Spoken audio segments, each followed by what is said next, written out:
Hi guys, welcome to another review. For my last pick, before we head over to Wayne's picks, I'm going with Stephen King's Graveyard Shift. We got the VHS here because he lent me the Blu-ray to refresh my memory, and I forgot it at home. Yeah, so at least I had the VHS cover. And it's a beautiful Scream Factory one too. So. But I did a video recently, so everyone knows that what it looks like and everything. But so you can blame me for not showcasing it. It's still nice to see a VHS cover. Yeah, that's it. I don't mind showing the VHS covers too. So it's pretty much the same cover, anyways. No, it's true because it didn't get a special edition, collector's edition. No. But I'm still happy with the release. Looks beautiful, and I got a lot of good info from the bonus features too. I watched everything, so yeah, it was good. It was a good watch. But that's just a weird that it didn't get a. But yeah, you rewatched this one, eh? You have to refresh your memory. I just rewatched it. So I had to refresh my memory. You enjoyed it? It's a fun little cheese ball. I noticed some things now that I'm watching it on Blu-ray that I didn't notice when I watched it on VHS. You know how you get that it's a little bit more clear? Yeah, for sure. The transfers. Yeah, that's it. Yeah, always when I was young, when I would a teenager watching this movie, it kind of reminded me a bit of Ben.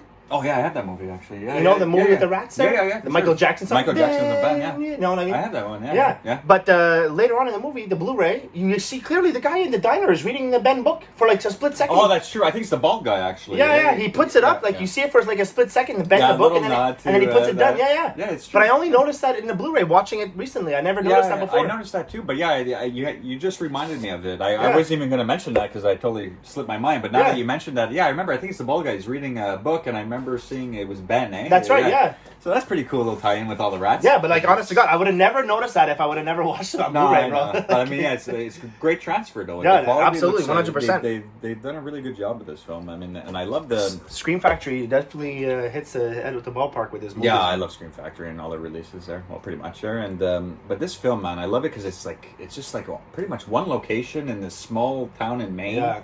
It was actually filmed right near Stephen King's house, so he was on set throughout the entirety of it, and so it was filmed in around parts of Maine, and that factory, that mill, the Backman mill they use, it's a perfect setting, man. Yeah. And that's primarily where the whole film takes place.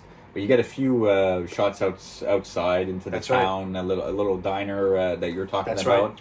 But it has a real small town feeling. I like that small town feeling. And everyone kind of depends on this mill. And for a small little scene, they go out and you see the trailer park where the girl lives there. Yeah, that's true. You really get the sense of a small town, close-knit community. Small. Everybody knows everybody. I think this is the only place that has work available. That place in the diner. Right? Yeah, that's it. But anyways, right in the beginning, we get the cotton picker machine. That's right. Running. It's a real big, nasty looking machine. 100 degrees in there. Yeah, you're really working hard for your money. Yeah, there's a guy. I think his name is Jason in the beginning of the film. He's sweating up a storm. He hates this job. Yeah. There's rats all over the fucking place. Oh. I don't even know how you can sit still in that place, if you work there. How is that even legal? Well, that's what Warwick and Batman there. they try to pay people off. No, that's it. Batman's been keeping it hush hush. But this fucking place is just so infested. It's rotting. Disgusting. It's a great location for a horror movie, though. I've always loved the setting. It's amazing. How we mentioned, going back to a few movies before, the movie with Emilio Estevez. Okay. That we did. Judgment Night. Yeah. You know how we said that the sewers looked so good? Yeah, right. You know what I mean? This underground scenes, when they do the cleanup and everything, it looks so good and so creepy. That has to be a set, a made up set. Yeah, that's it. It has to be a made up set, but it's just so dirty. I know it. It feels like a real. It just feels real, like a junky ass. And these guys are down there, and they're fucking scared of the rats. In my mind, I'm thinking fucking this place is gonna collapse. Ebola. Ebola. Catch these diseases and. Well, it's the 90s. They didn't give a fuck. We just winged it back then. Fuck. And asbestos. These guys are going to be dead in 20 years from asbestos poisoning. This place is so terrible. If the rats don't get you, the asbestos will kill you later on in life. If I lived in Maine, I would work at this place. I want to run the picker. I want to run that fucking picker. You'd be Warwick, bro, for sure. Oh, my God.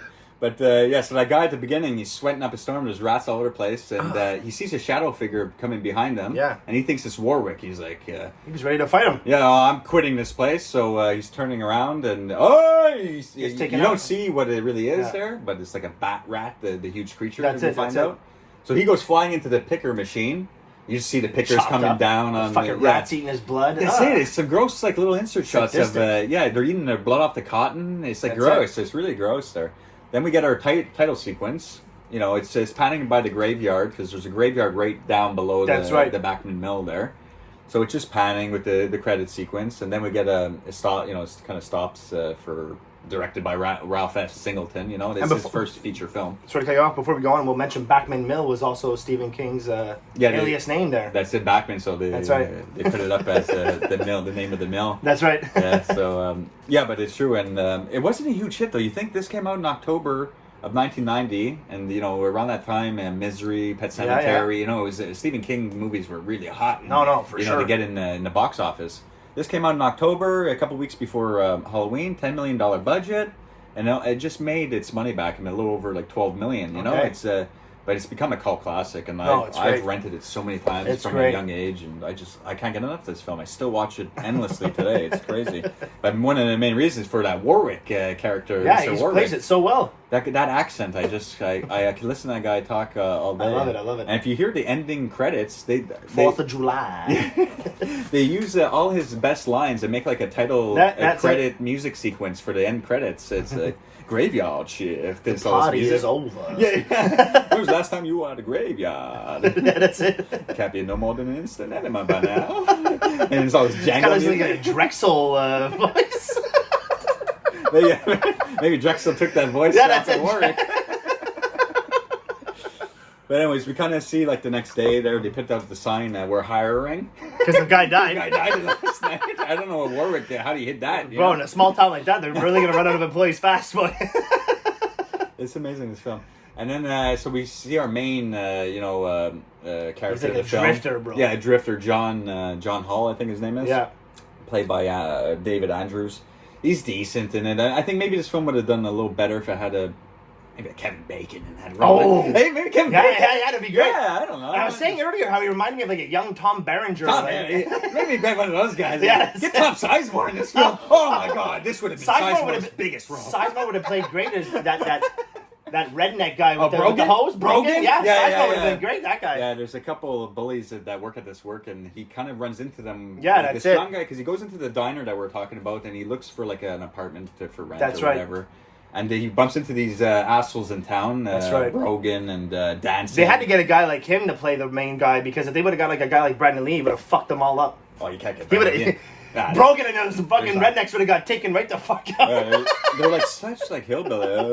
Get him. The guy just walked in 2 seconds ago, and you're picking a fight with him. Like real, just trashy type of people that he's working with here, you know. But anyway, so we also see Warwick show up to his work. Yeah, that's right. The diner's right across the street from the mill. He's touching up on his female employees. Nordello? You see him? Yeah, Nordello is one of the employees, and she's like got promoted to the office because she's sleeping with Warwick. And John is like waiting in his office, for a job interview. So you see, Warwick is coming into the office. Morning! You seem to be like a drifter. Are you in trouble, son? He's like, coffee? And he's like, no. There's like fucking flies in it. You see, I don't want that fucking coffee. He's like, you can't be no more than an instant enema by now. Like, if you drink that, you're just going to go shit, you know? And he's like, you here by car, you here by thumb? He's like, a greyhound. No, you're a drifter. And he's like, get no guarantees with a drifter. Get no guarantees with any man. Yeah, that's it. And he's like, he's giving him the look. You ever run the picker? I could handle it. That's it. Well, then you also know it's a one-man machine. And because of the heat, we only have the graveyard shift. We run that sucker through the night. But he didn't. He's like, he accepted the job, and then he tells him it's the graveyard shift. And then he's like, he looked like he didn't want to work the graveyard shift. He's like shaking his hand already. But think about it, in the cool of the night, it's 100 degrees in there. Imagine in the dead heat of this day. Yeah, I know. That's why they run it only through. Yeah, that's it. night. Holy fuck, bro. But I mean, Maine, is that really? I guess it's summertime there or whatever. Yeah. But I didn't know Maine was such a hot spot there. Well, I mean, it could have been like the place where you were working there in the forming. I worked in like a similar hot type of place where I was making the bottles. So Montreal's not known as a hot spot, but in the summer, that heat gets to you. Yeah, that's it. Right. And it's Maine's just a little. It's just south of where we live. So I mean, it's kind of same weather as us. Yeah, it's true. But yeah, it's definitely nice out. So it's during summer and all that stuff. But yeah, so after that job interview, we see Brad Dourif running down the hall after a rat. Spread the word, you fuckers. Spread the word, you fuckers. She fucking sprays him. But that's not the first time we see him. We see him just before that scene. He's up on the roof. That's it. He got his fucking foot up like that. He's sucking the rats. Sayonara, you fuckers! The fucking rats are flying out. Do you see them flying in the river? But this fucking mill is like, this place is ready to collapse, man. Like, I like the scene later on in the movie where like they're like shooting the rats into the water, and they get like a surfing song on, and the rats are riding on the little pieces of wood. To clean up, that's it. Yeah, let's go surfing now. Yeah, that's it. And then the rats are all on the fucking wood. Brogan can't get enough of that hose. Man, this film is just so much fun. I love the atmosphere and just the feeling. The horror movies were different around this time, and you can feel that when you watch them. That's right. But yeah, well, also when he's there for the job interview, he sees the guys from the diner, and that's it. They're all working there, and he's like, "Fuck, I have to deal with these assholes." He also bumped into one of the girls too while he's walking into the diner. That's right. Her name's Jane. Her name in real life is Kelly Wolfe. She's good in this film. There, she plays like his love interest. That's right. Yeah, that's it. But she notices he has a ring on his finger, and she's with Nordello, and she wants to sleep with him, of course. But she's put his boots under my bed. Yeah, that's it. One more pair of boots, you can open up a boot shop. And we find out she's with Warwick now, and but we find out his wife passed away, and that's why he's kind of like drifting from town to town, looking for a fresh start and everything. But yeah, so after Brad Dourif and all that is in the hallway spraying the rat, we get the nighttime scene, his first day, John on the picker. He's sweating. We're starting to see the rats, all fucking piled up on the bags of cotton and everything. This guy's a real fucking David and Goliath with that slingshot, boy, taking out them rats. That's true. Yeah, that's his thing. He's got a can. Is that like a plug-in for Pepsi? I mean, he's... Yeah, I bet that's the way to get some advertising dollars. To get your can of Pepsi in this shot, And yeah, there's always a can of Pepsi on the desk. There's an empty can of Pepsi. He's got them even in his drawer later. He opens up his drawer, pulls out an empty can of Pepsi. He's collecting them for some reason. Little extra 10 cents a day. Definitely advertising dollars there for sure. But I love when Brad Dourif comes down and sees them. I mean, because Brad Dourif is in like 10 minutes of the movie, but his 3 or 4 scenes are like unforgettable. Like, they're so good. Well, he talks about his Vietnam War days, like, wow. Yeah, and then he's like talking about the rats and how shitty the mill is. Yeah, that's it. He goes on for about 5 minutes, and in the bonus features, like, some of the cast members were like, just, they couldn't believe Brad Dourif took this role, first of all, because he's an Academy Award winner, and he's done so many great films. One Flew Over the Cuckoo's Nest. So for him to do like a 10-minute, a few scenes for this little horror film, people were like, even the director was like, you could get Brad Dourif for this film, talking to the producers. I'm like, all right, well, and Brad Dourif went to go see the director, and he thought he was gonna have to read, and he's like, bro, you want to do this film, you're gonna be the exterminator, that's it. You're not here to read, you're here to for me to tell you you got the job, So this 5-6 minute scene is like, you can really tell what a master actor. No, he's really good. He's really good. Like, he gives so much to this performance as the exterminator. No, that's it. Because he explains really about the rats and how Bachman is he's a cheap motherfucker. That's right, and these are like rats that he saw when he was in Vietnam. This ain't no candy ass field mice. No, that's it. Yeah, these motherfuckers are smart. In Vietnam, they would fucking nail you like Jesus, and they would cut you, not to kill you, just a little wound. No entry wound. That's it. They stick its nose right deep in there, and they put like a bowl over it. Yeah, a rice bowl over it, and they would heat it up, and the rat would the only way out would go eat through your belly. That sucker would have nowhere else to go but inside. His eyes are like getting watery. He's like chewing tobacco. Nowhere else to go but inside. Oh my god, Brad Dourif is so good. He's so good in this movie, bro. He's so good. And he has like a gun in his... Let me tell you, the only way he's like exterminator with a gun? He got a gun in his boot. Brad Dourif gives so much to this character. Bro, exterminators in movies are such great ones. You got fucking John Goodman and Arachnophobia. Oh yeah, that one too. Yeah, that one's good. Oh, we're gonna have to do Arachnophobia too. No, that's so good though. Like, oh my god. Yeah, no, the characters of this movie and just all Brad Dourif, man. I wish he lasted longer though. I wish he was at the end too. In that crazy lair, the big bat's lair at the end. That's right. I wish he was there, but yeah, he did. You know, he only has like 1 or 2 more scenes after that. That's we'll true. Get into That's there. true. That's true. But yeah, while that's happening, we go upstairs and there's a bald employee. He's like impersonating Warwick. Yeah, that's it. He's doing all these things, and then Warwick comes and is like, "Party's over." He didn't want to go an Academy Award. Slaps his fucking hands on the guy's face. Come here, boy. Get the audition on Stars, and that's it. He's like such a scary boss. That bald guy's like fucking pissing himself. So yeah, we see Jane. She's up that's there right, too, that's and right. Warwick starts like coming on to her. You know, he's like, "I'm talking about a promotion," and she's like, "What? Like Nordello? You know, like talking about her friend, what, sleeping your way up for an office job." But she likes the other guy. She likes John anyway. That's it. Like she's well, they kind of start. That's right. I think in the next morning she drives into his apartment because you know they have breakfast at the diner. She drives that nice little old Mustang. Yeah, too. she has a nice little car there. To get more familiar with each other, she drops him off at his place in the morning and all that stuff. But yeah, so she has a thing for that new guy John there. That's right. But yeah, so there's a bit of an interaction with Warwick, and she really can't stand him. And we find out that she had like problems with Warwick in the past, where he was like sexually harassing her and stuff like that too.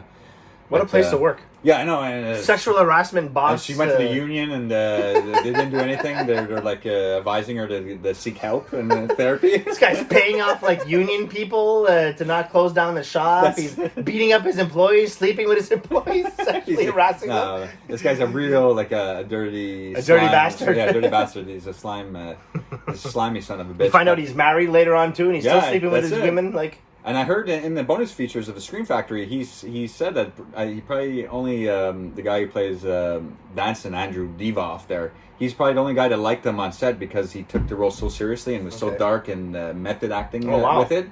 That the only guy that really kind of understood was that Andrew Devoff guy, the tall dancing guy whose buddies were broken. That's right. And yeah, so the bonus footage on the Scream Factory is just excellent news from all kinds of stuff. So no one really liked him, Warwick. So he was actually like scaring people.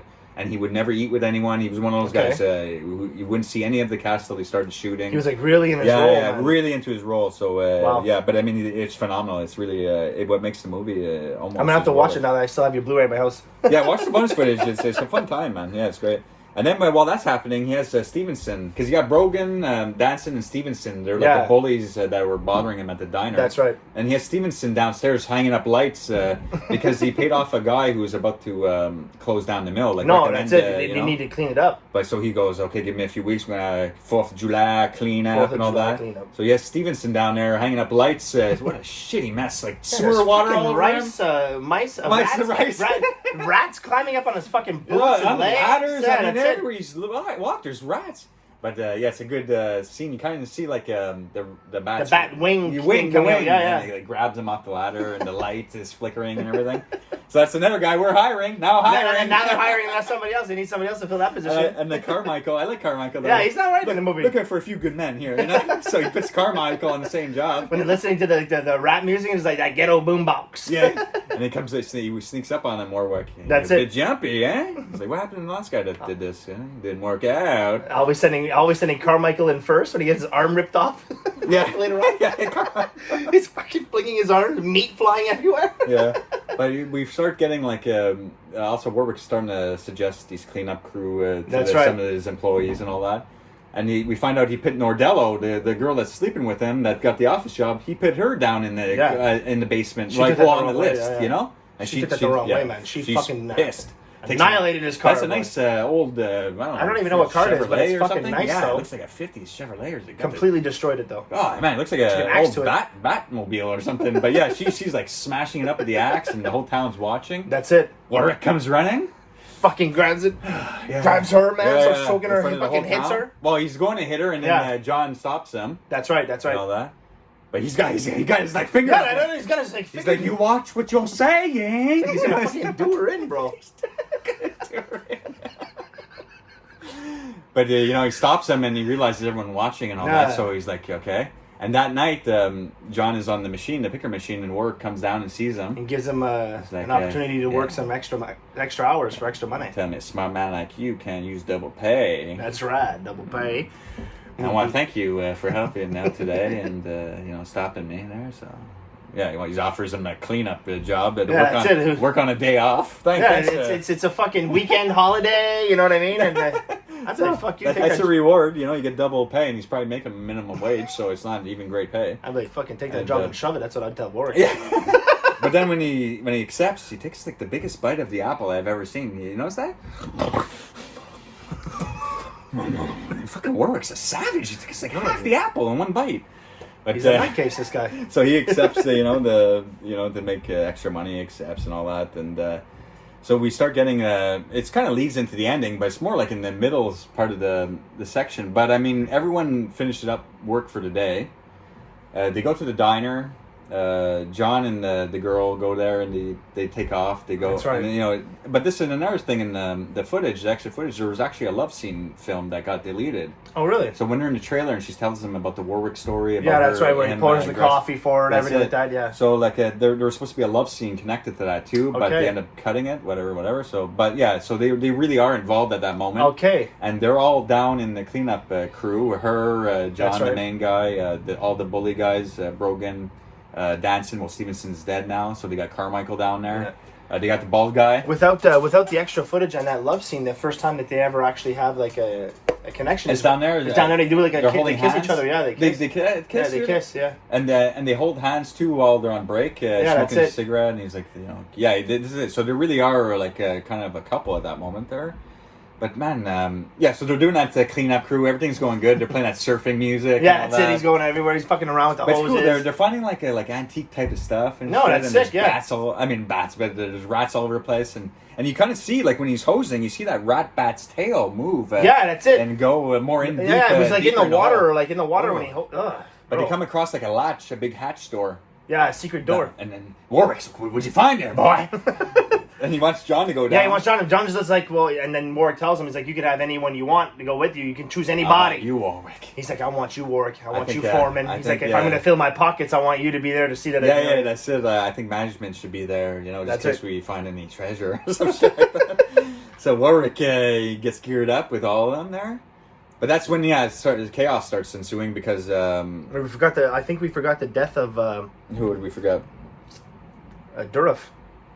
Doesn't he die before? Oh, it's just right before that. Yeah, I thought it was a little after. But right before Warwick goes down in there.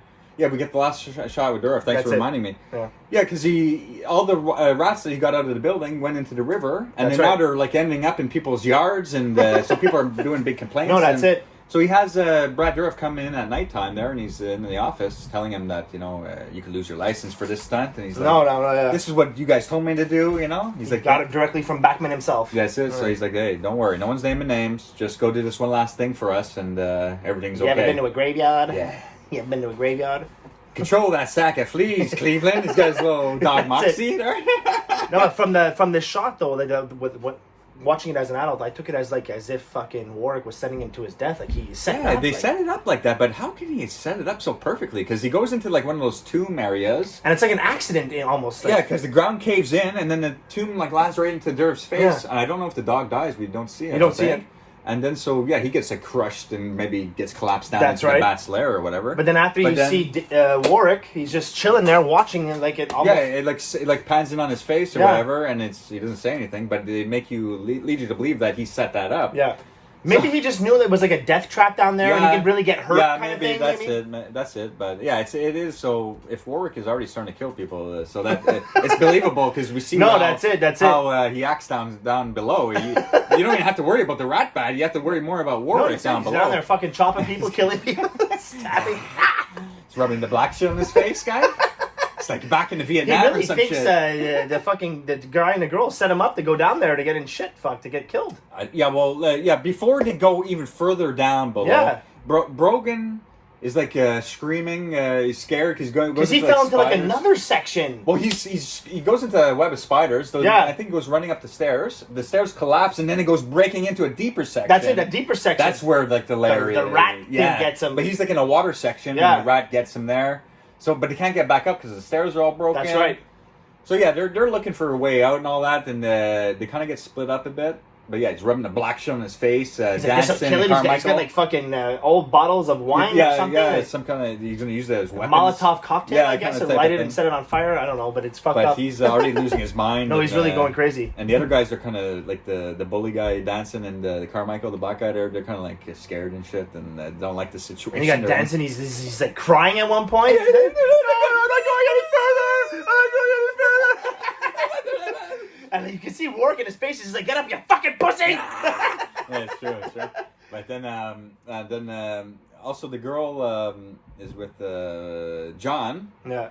But there's like they collapse right into like the big bat lair where you see like tons of skeleton bones of animals and humans. Another section of this place. Yeah. That's fucked up, bro. That's it. So Warwick's all fucked up in the head, and they go to help him. But he's like he grabs the girl. Grabs the girl, man? Like, and he stabs her right in the stomach, guy. Ends her life right there. Fuck, like he kills it. It's kind of like sad, though. Because this guy, they were just supposed to, like, the love interest, you know what I mean? They're just shocking. Getting together, and he fucking does her in like that. Bit of a shocking moment, and John, like, loses that. Because he's a bit knocked out at that point, because him and Warwick are, like, in a bit of a tussle there. So when he finds out she's dead, man, he fucking goes running through the tunnels of all these dead bodies. He doesn't get to Warwick in time because Warwick goes out to the bat rat. But he was nuts in his head because he actually challenged this bat rat to like a fight. Like stabs it in the wing. Stabs it, fucking. Yeah, he's like he sees it feeding down below. Yeah, that's it. Yeah, he's looking down at it. I see you. He stabs the wing, but when it's like crushing him and all that, you see him budge a big chunk out of it, bro. He probably in his mind thought it was that apple, bro. But he even talks about it in the bonus footage. He's like, Warwick can't just go out. You know, he's like, I have to bite the fucking thing. It wasn't even scripted, bro. He was like, fine. He's like biting into latex and all this makeup. It wasn't even scripted. I love the bonus footage, man. He's got like makeup poisoning now in real life. Yeah, well, he's still alive. The guy's doing well. I mean, fuck yeah, it's great. He's fantastic in this role. But then to get into our big ending where John, our hero, gets out. Yeah, he climbs like the mine shaft. That's right. Ends up coming back in the picker type of room. Yeah. And he's crawling in. The fucking ratbat comes in following after him. That's right. But it's like in the machine, like crawling in the machine. So he does his fucking slingshot. And let's say the can flying through the air, button. Hits the button dead on, man. The bat rat gets fucking eaten up by the machine. That's when you really see the full monster, right there in plain sight, and it's being torn apart. And you hear all the noises. Yeah, it's like disgusting. It's getting ripped apart. Then the fucking rats start eating that dead body. That's true. That's right. Rats are eating their own, like their master or whatever. And then the whole fucking warehouse is dead, and next day they're hiring more people. That's what the end, right before the ending. Yeah, that's it. Now hiring. Many positions available. We're looking for a foreman to replace Warwick. I mean, Warwick's a sick son of a bitch, but imagine the owner, Backman. Like, I would like to know who that fucking son of a bitch is. Yeah, because you even get like a little glimpse. Dorif even says he's just like, Backman knows it's infested, but he doesn't give a fuck. Yeah, because Warwick is just the foreman. That's Backman is the owner, but we don't see him. Maybe Stephen King is Stephen King's the real Backman. He's the true Backman. That's it. He's a true Bat King. He's got people like Warwick running his fucking place. That's it. But yeah, I love this film. I just picked it up on Scream Factory. He got to rewatch it, and it's very good. We had to get this review done. Great. So when we come back, it's going to be the beginning of Wayne's Picks. So until then, take care, guys. Take care, guys. Thanks for the support. Bye. I'm just sitting here at midnight, and I've been sitting here till noon. You see, my lady left me lonely. Yes, she did. Baby left me blue. The funeral is about to begin, sir. Good day,